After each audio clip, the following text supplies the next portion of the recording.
IPL एक ऐसा business model है जहां हारने वाली टीम भी उतना पैसा कमाती है जितना कि एक जीतने वाली टीम। आरसीबी के फैंस को तो आप जानते ही होंगे, हर साल स्टेडियम भरता है, हर साल दिल टूटता है, हर साल इस साल कप नाम दे और हर साल घर वापसी होती है। 17 सालों तक यही चलता रहा, लेकिन इसी मार्च में जब आरसीबी टीम बिकी तो उसकी कीमत थी 16,600 करोड़ रुपए। उसी तरह राजस्थान रॉयल्स को भी खरीदा गया और उसकी कीमत थी 16,000 करोड़ रुपए। वो आरआर जिसके पास कोई विराट कोहली नहीं है, कोई एमएस धोनी नहीं है, कोई रोहित शर्मा नहीं है, कोई बड़ी फैन फॉलोइंग भी नहीं है, फिर भी वो 16,000 करोड़ रुपए में बिक जाती है, क्योंकि आईपीएल में जीतना जरूरी नहीं है, सिर्फ खेलते रहना ही काफी है। और यही वो सच है जो टीम्स भी अच्छे से जानती हैं। मुंबई इंडियंस के फैंस रोहित शर्मा को भगवान मानते थे, लेकिन जब एमआई को लगा कि हार्दिक पांड्या से ज्यादा वैल्यू मिलेगी तो कैप्टेंसी बदल दी जाती है। सुरेश रैना ने सीएसके के लिए 13 साल खेला, फैंस उन्हें मिस्टर आईपीएल कहते थे, लेकिन जब टीम्स को लगा कि वैल्यू कम हो रही है तो रिटायरमेंट का वक्त आ जाता है। रविंद्र जडेजा ने सीएसके को अपना दिल दिया था, उनको फाइनल्स भी जितवाए थे और एक झटके में दूसरी टीम के साथ ट्रेड कर दिए जाते हैं। टीम्स को फैंस की इमोशंस की कोई वैल्यू नहीं है, यहाँ सिर्फ और सिर्फ वैल्यू चलती है, सिर्फ और सिर्फ बिजनेस चलता है। आज हम इसी बात को समझेंगे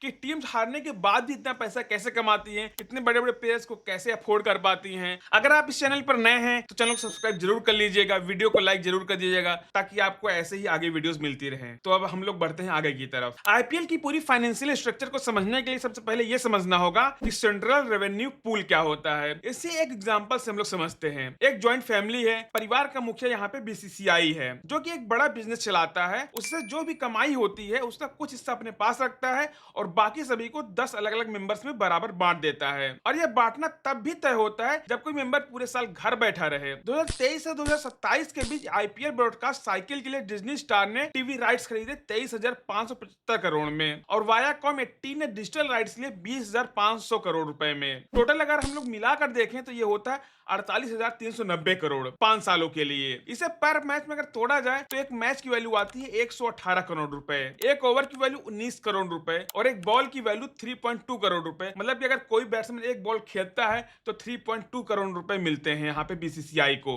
अब यह पैसा डिस्ट्रीब्यूट कैसे होता है? बीसीसीआई एक अमाउंट का 50% अपने पास रखता है और बाकी 50% 5 सालों में 10 टीम में बांट देता है। सिंपल मैथ है, हर टीम को मिल जाते हैं हर साल के करीब 480 करोड़ रुपए, बिना कोई स्पॉन्सरशिप डील किए, बिना एक भी टिकट बेचे। और यहाँ एक और बात जोड़ लीजिए, टाटा जैसे टाटा स्पॉन्सर बीसीसीआई को 500 करोड़ रुपए सालाना देते हैं, सिर्फ और सिर्फ टाटा आईपीएल का नाम यूज करने के लिए। माई 11 circle, RuPay, SEAT, in central sponsors का भी पैसा पूल में जाता है, टीम्स में इक्वली डिस्ट्रीब्यूट होता है। इसे एक और एंगल से समझिए। 2025 के आईपीएल फाइनल में विराट कोहली की आरसीबी और श्रेयस अय्यर की पंजाब किंग्स के बीच हुए मैच को 169 मिलियन टीवी व्यूअर्स ने देखा था। जियो हॉटस्टार पर 892 मिलियन वीडियो व्यूज मिले और पीक कॉन्करेंसी थी 55 मिलियन की, मतलब कि 5 करोड़ से ज्यादा लोगों ने देखा था लगातार इसको। सिर्फ एक फाइनल मैच में 16.74 बिलियन मिनट्स का वॉच टाइम। जब कोहली बल्ला उठाते हैं, जब धोनी आखिरी ओवर में आते हैं, जब हार्दिक पांड्या की एमआई किसी मुश्किल में होती है, तो यही वो मोमेंट्स हैं जिसके लिए 400 मिलियन लोग स्क्रीन से चिपके रहते हैं। और जब इतने लोग देखते हैं तो एडवर्टाइजर्स करोड़ों रुपए देते हैं। यही वो इंजन है जो हर टीम के अकाउंट्स में 480 करोड़ रुपए डालता है, चाहे वो जीते चाहे वो हारे। सेंट्रल पूल जो बीसीसीआई देती है वो तो गारंटीड है, लेकिन असली एंटरप्रेन्योरशिप तब होती है जब टीम्स अपनी खुद की कमाई करती हैं। इसमें सबसे पहला आता है जर्सी बिलबोर्ड, मतलब कि जो वहां पे खिलाड़ी हैं जो कपड़ा पहनते हैं। एक आईपीएल जर्सी को बिजनेस की नजर से देखिए, यह एक मूविंग बिलबोर्ड है जहां पर अलग अलग ब्रांड्स अपना प्रमोशन करते हैं। जब विराट कोहली आरसीबी की जर्सी में दौड़ रहे हैं, जब रोहित शर्मा एमआई की ब्लू जर्सी में छक्का मार रहे हैं, जब एमएस धोनी सीएसके की येलो जर्सी में स्टंपिंग कर रहे हैं, हर उस मोमेंट में 400 मिलियन लोग उस जर्सी को देख रहे होते हैं। और उस जर्सी पर जो लोगोस हैं वो सब किसी ब्रांड के होते हैं जो उनको करोड़ों देते हैं। मेन चेस्ट स्पॉन्सर जो यहाँ पे लगा होता है 25 से 40 करोड़ रुपए देता है। बैक स्पॉन्सर 10 से 15 करोड़, जो स्लीव्स पे लगे रहे होते हैं 5 से 8 करोड़ रुपए, हेलमेट वाले 3 से 5 करोड़ रुपए, यहाँ तक कि ट्राउजर्स के वेस्ट बैंड पर भी जो चीजें लगी होती हैं 2 से 3 करोड़ रुपए में डील होती है उसकी भी। एक जर्सी से टोटल कमाई होती है 70 से 100 करोड़ रुपए। जब टीवी कैमरा ऋषभ पंत के एलएसजी हेलमेट पर जूम करता है या हार्दिक पांड्या के एमआई ग्लव्स पर जूम करता है, उस मोमेंट में 30 से 40 मिलियन लोग उस एग्जैक्ट फ्रेम को देखते हैं। इसीलिए हेलमेट और ग्लव्स जैसी छोटी जगह भी करोड़ों में बिकती है। यह एक्सीडेंटल नहीं होता है, यह बहुत ही केयरफुली कैलकुलेट किया जाता है कि कौन सी जर्सी का कौन सा स्थान लोग ज्यादा देखेंगे, उसकी वैल्यू कितनी होगी और उसको लोग कैसे खरीदेंगे। अब उसके बाद आता है गेट रेवेन्यू। हर टीम सीजन में 7 होम मैचेस खेलती है, 7 मैचेस में 75 करोड़ रुपए तो वो लोग टिकट बेच के कमाते हैं। इसमें से बीसीसीआई 20 से 25% लेता है, फिर भी नेट में 50 से 55 से 60 करोड़ रुपए टीम्स को मिलते हैं। इसके अलावा प्रीमियम हॉस्पिटैलिटी बॉक्सेस भी 5 से 25 लाख तक बिकते हैं पर मैच में।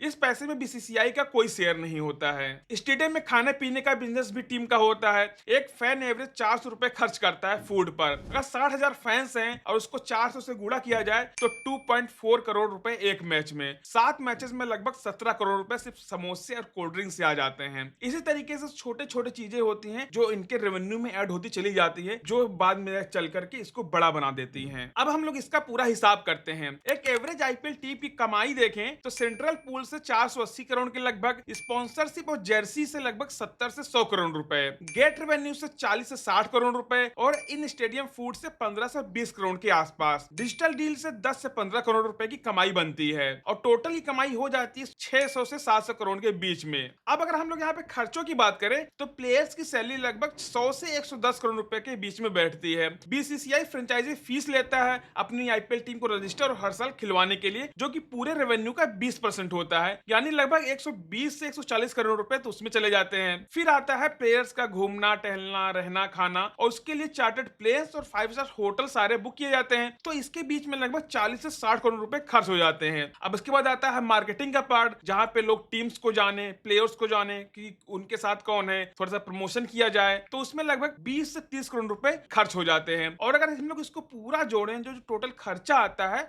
वो लगभग 280 से 340 करोड़ रुपए के आसपास आता है। अब अगर टोटल रेवेन्यू से हम लोग इसको माइनस कर दें तो यहाँ पे बचता 300 से लगभग 350 करोड़ के आसपास। सिर्फ 2 महीने के इवेंट्स में इतना प्रॉफिट हो गया, वो भी नेट प्रॉफिट। अब इंडिया की टॉप 500 कंपनीज में अगर हम लोग देखें तो उनका ज्यादातर नेट प्रॉफिट होता है साल भर का 300 करोड़ रुपए या फिर उससे कम ही होता है, और आईपीएल टीम्स जो है वो यह प्रॉफिट कमा लेती है 60 दिनों के अंदर ही। और यहाँ एक और इंटरेस्टिंग एंगल है, आईपीएल विनर को मिलते हैं 20 करोड़ रुपए की प्राइज मनी, यानी 300 करोड़ रुपए के प्रॉफिट में आईपीएल का जो ट्रॉफी है उसका कंट्रीब्यूशन होता है 6 से 7% ओनली। अगर जो भी जीतता है वो ट्रॉफी जीतना इमोशनली सेटिस्फाइंग होता है, वो फैंस के लिए अच्छा होता है, लेकिन फाइनेंशियली या बॉटम लाइन को बहुत ज्यादा बदलती नहीं है। प्रॉफिट लमसम उतना ही रहता है, चाहे जो टीम जीते चाहे वो ना जीते पूरे सीजन को। और यही वो रीजन है जो हमें वापस लाता है आरसीबी और राजस्थान रॉयल्स की उन डील्स पर। राजस्थान की टीम ऑन रेवेन्यू यानी सेंट्रल पूल के बाहर की जो कमाई है वो लगभग 220 करोड़ है, आरसीबी की करीब 270 से 300 करोड़ के आसपास है। दोनों के बीच इतना बड़ा गैप नहीं है, फिर भी इन्वेस्टर्स ने दोनों के लिए 1600 करोड़ से ज्यादा लगा है, क्योंकि वो आज की कमाई नहीं है, आने वाले 10 से 20 साल का पोटेंशियल खरीद रहे हैं, जो कि आने वाले समय में उनको वो कमा करके देगा, या फिर कोई दूसरा टीम ओनर है जो उसको खरीदेगा तो उनको वहां से वो प्रॉफिट मिल जाएगा। प्रॉफिट तो एक एनुअल नंबर है, लेकिन असली वेल्थ होती है वैल्यूएशन में। अब ये वैल्यूएशन क्या है? कंपनी का पूरा एसेट्स, मतलब कि जो भी आईपीएल टीम है उसका पूरा एसेट हो गया, उसका लोगो हो गया, उसका नाम हो गया, उसके अंदर जो प्लेयर्स हैं उनकी वैल्यूएशन हो गई, या फिर आने वाले 5 से 10 सालों में कितना कंपनी कमाई कर लेगी, वो सारे कैलकुलेट करके ऐसी वैल्यूएशन निकाली जाती है। तो जब आरसीबी 2008 में खरीदी गई थी तो वो 111.6 मिलियन डॉलर में खरीदी गई थी, मतलब कि लगभग 450 करोड़ रुपए के आसपास। 18 साल बाद वो बिकी कितने में? 1.78 बिलियन डॉलर, मतलब 16,600 करोड़ रुपए, 16 टाइम्स का रिटर्न। और राजस्थान जब 2008 में खरीदी गई थी तो उसकी वैल्यू थी 67 मिलियन डॉलर रुपीज, और 18 साल बाद वो कितने में बिकी? 16,000 करोड़ रुपए में। वो कितना रिटर्न दिया? 24 गुना रिटर्न दिया। और यह रिटर्न तब भी आया जब राजस्थान ने 2008 के बाद कोई आईपीएल ट्रॉफी नहीं जीती थी, और जो आरसीबी है उसने पिछले साल ही अपनी पहली ट्रॉफी जीती। और यह वो पॉइंट है जो सबसे फैसिनेटिंग लगता है कि राजस्थान के पास विराट कोहली जैसा कोई मेगा स्टार नहीं है। विराट कोहली तो आरसीबी में है, रोहित शर्मा और हार्दिक पांड्या जैसे मैच विनर्स मुंबई इंडियंस में है, ऋतुराज गायकवाड़ एमएस धोनी सीएसके के पास है, शुभमन गिल गुजरात टाइटंस को लीड करते हैं, और रियान पराग जो है वो राजस्थान की कमाल संभालते हैं। केकेआर के पास कैमरून ग्रीन है, उनके ऑनर भी शाहरुख खान है। एसआरएच के पास ईशान किशन है, दिल्ली कैपिटल्स अपनी नई आइडेंटिटी लेकर बना रही है। फिर भी सभी 10 टीम्स की वैल्यूएशन अरबों में है। क्यों? क्योंकि जो भी बीसीसीआई का सेंट्रल पूल हर टीम को 480 करोड़ रुपए देता है, चाहे वो केकेआर हो, डीसी हो, सीएसके हो, एलएसजी हो। रेवेन्यू का यह गारंटीड बेस है जो सभी को फाइनेंशियली स्ट्रॉन्ग बनाता है। अब यह वो शिफ्ट है जो आईपीएल में अभी भी हो रहा है। पहले फ्रेंचाइजीज ओनर्स भारतीय बिजनेसमैन होते थे जो क्रिकेट को एज अ पैशन लेते थे। अब ब्लैकस्टोन दुनिया की सबसे बड़ी प्राइवेट इक्विटी फंड में से एक आईपीएल में है। मतलब कि जिनका क्रिकेट से कोई लेना देना नहीं है, वो भी आईपीएल में आके टीम्स ले रही हैं सिर्फ और सिर्फ बिजनेस के लिए। उनको क्रिकेट से कोई मतलब नहीं है। यह लोग इन्वेस्ट करते हैं, कंपेयर नहीं करते दूसरे क्रिकेट टीम से। वो कंपेयर करते हैं एनबीए फ्रेंचाइजीज से, प्रीमियर लीग क्लब से, जो कि विदेशों की लीग से। वहां पर वो अच्छा मोटा पैसा कमा ले रहे हैं, इसलिए यहाँ पर भी आकर के वो नई नई टीम्स खरीद रहे हैं। और उस कंपेरिजन में आईपीएल सस्ती लगती है, इसलिए 16,000 करोड़ रुपए भी उनको एक फेयर प्राइस लगता है। क्योंकि बाहर की टीमें तो 50,000 करोड़ रुपए, 1 लाख करोड़ रुपए तक बिकती हैं, जो कि फुटबॉल की टीमें होती हैं, एनबीए फ्रेंचाइजीज होती हैं, वो सारी फ्रेंचाइजीज। तो अब जब आप अगली बार आईपीएल मैच देखें तो नजरिया थोड़ा बदलना होगा। जब रोहित शर्मा एमआई के लिए छक्का मारते हैं तो याद रखें वो जियो के लिए एक लाइव एडवर्टीजमेंट है। जब एमएस धोनी आखिरी ओवर में सीएसके के लिए उतरे तो जाने उनकी येलो जर्सी पर जो लोगोस हैं वो 70 करोड़ रुपए से ज्यादा में बिके हैं। जब विराट कोहली आरसीबी के लिए सेंचुरी मारे तो जाने कि आदित्य बिरला ग्रुप ने 16,600 करोड़ रुपए में खरीदा है उनको। क्योंकि विराट कोहली जब तक खेलते हैं आरसीबी की वैल्यू बढ़ती रहेगी। जब ऋषभ पंत एलएसजी के लिए खेले, जब शुभमन गिल गुजरात को लीड करे, जब रियान पराग आरआर को संभाले, हर मैच में हर प्लेयर सिर्फ और सिर्फ रन्स नहीं बनाता है, वो अपनी फ्रेंचाइजीज की वैल्यू भी बढ़ा रहा होता है। आईपीएल एक ऐसी मनी मेकिंग मशीन है जिसमें आप डालते हैं इमोशंस, टाइम, मनी और डाटा, और दूसरी तरफ निकलती है करोड़ों और अरबों रुपए की कमाई। 24 मार्च 2026 को एक ही दिन में आरसीबी और आरआर के 3.41 बिलियन डॉलर की डील्स हुई, और सिर्फ यह शुरुआत है। आपकी अपनी फेवरेट टीम्स कौन सी है? आपको क्या लगता है आने वाले 10 सालों में उनकी टीम की वैल्यूएशन कितनी हो जाएगी? कमेंट्स में जरूर बताइएगा। अगर आप इस वीडियो में आईपीएल को एक नई नजर से देखना सिखाया है तो दोस्तों के साथ जरूर शेयर करिएगा। अगर आपको ये वीडियो अच्छा लगा हो तो वीडियो को लाइक कर दीजिएगा, चैनल को सब्सक्राइब कर दीजिएगा। मिलते हैं आपसे अब हम अगली वीडियो में। Thank you.